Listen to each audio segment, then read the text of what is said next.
A hose clamp repair is a quick and easy way to repair a damaged hose instead of replacing it. Repairs are available for the male end, middle, and female end of the hose. The male end is threaded on the outside. The female end is threaded on the inside. Also, make sure you are using the same size hose repair as the size of your hose.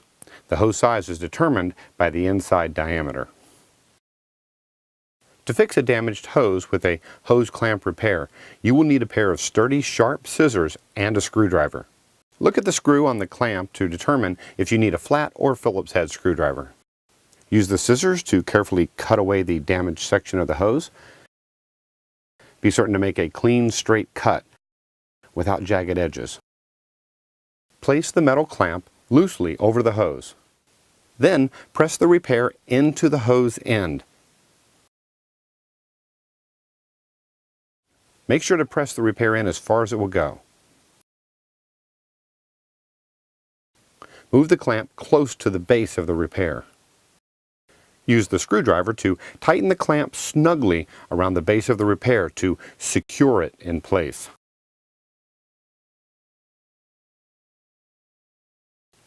That's all there is to it. The repair is now complete and your hose is ready for the garden again.